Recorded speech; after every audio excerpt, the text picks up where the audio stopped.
Radharaman sir, I missed your answer. First answer on earnings and the sectors that you're focusing on.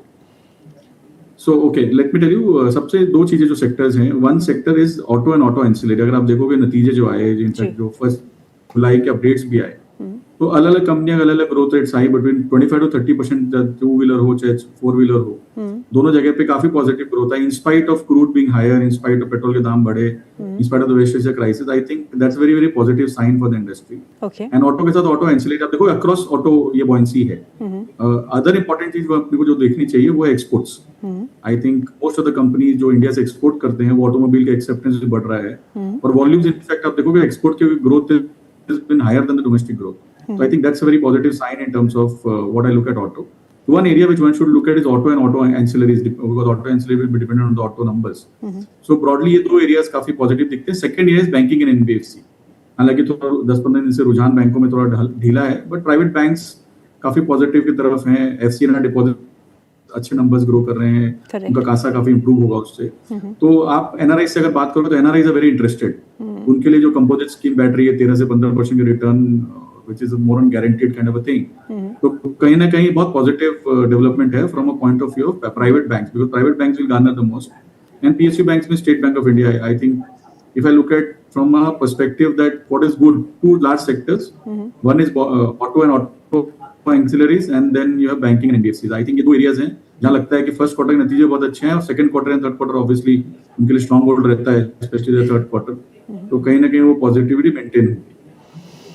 Okay, चलिए अब हम stock specific की बात करते हैं, क्योंकि इंडेक्स लेवल पे तो कुछ हो नहीं रहा. स्टॉक स्पेसिफिक काफ़ी अच्छे मूव्स देखने को मिल रहे हैं. आज एक स्टॉक जो बजिंग है और मिड कैप इंडेक्स का, निफ्टी मिड कैप 100 इंडेक्स का टॉप लीडर है, वो है LG इलेक्ट्रॉनिक्स इंडिया. नतीजे आए और मुनाफा 27.2% बढ़ा, और अगर रेवेन्यूज़ की बात करें तो 15.5% का इजाफा रेवेन्यूज़ में देखने को मिला. स्टॉक सुबह से ही आज तेज़ी पकड़े हुए हैं. इस समय करीबन 8% का इजाफा इस स्टॉक में देखने को मिल रहा है. 1708 का लेवल के आसपास है. Gaurav sir, LG electronics on charts. बढ़िया है, एक अंडर परफॉर्मेंस चली इसकी जरूर. लिस्टिंग के बाद कुछ खास कर नहीं पाया, गिरावट का शिकार बना. अब एक निचले स्तरों पे कंसोलिडेट करते हुए ऊपर निकल रहा है. अच्छी बात यह है कि बेहतर रिजल्ट्स पोस्ट करने की वजह से कहीं ना कहीं एक रिवर्सल हमें देखने को मिल रहा है.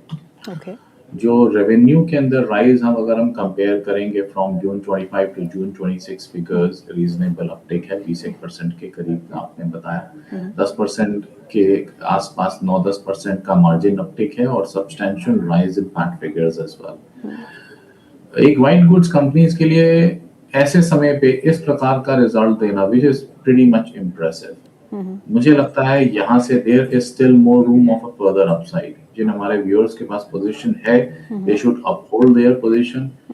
मुझे और गुंजाइश यहाँ लगती है ट्रेलिंग स्टॉप लॉस 1650 लगा के राइड अलोंग करें स्टॉक को. दो और स्टॉक्स को देखिएगा गौरव सर. एक आइडिया को जरूर मैं पूछूंगी, क्योंकि आइडिया अब डे हाई पे आ चुका है, 4.5% ऊपर है. 14 रुपीज़ 10 पैसे का लेवल का आसपास है. बहुत दिनों के बाद 14 के लेवल को क्रॉस किया है एक बार फिर आइडिया ने. और दूसरा जो स्टॉक है वो है Jubilant FoodWorks. Underperforming stock अगर ऑन एक साल के बेसिस पे देखे, but now with good numbers stock is trying to recover. तो कहाँ तक रिकवरी जा सकती है वो भी देख लीजिएगा. गिद्धू जी, एक बहुत ही वॉलेटाइल स्टॉक है आइडिया, मुझे जनरली पसंद नहीं आता है. कैपिटल इरोजन किया है क्लाइंट्स का, हर हाई के बाद बिकवाली आ जाती है, कुछ ना कुछ ऐसे न्यूज फ्रंट आ जाती है कि धड़ाम से गिर जाता है share.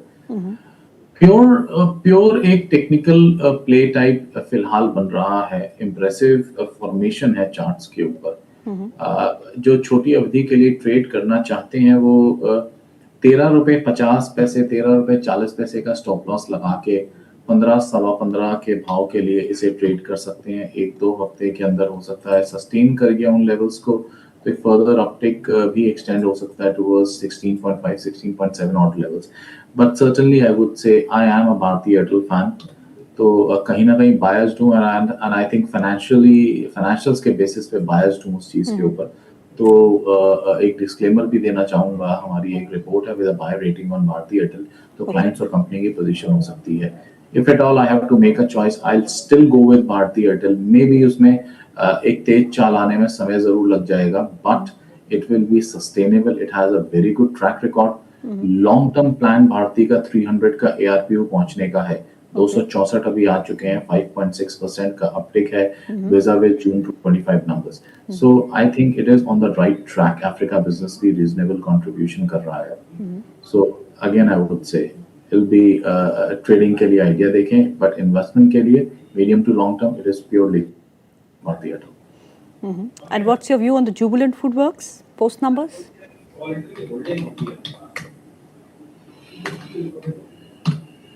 Okay, so yes, gradually volume based buying नजर आ रही है स्टॉक के अंदर, एक अच्छा रिवर्सल आता हुआ लग रहा है, क्विक अप मूव का कैंडिडेट है ये कहीं ना कहीं, बिकॉज जिस टाइप का फॉर्मेशन बना हुआ है वो तो इम्प्रेसिव है, उसमें कोई डाउट नहीं है।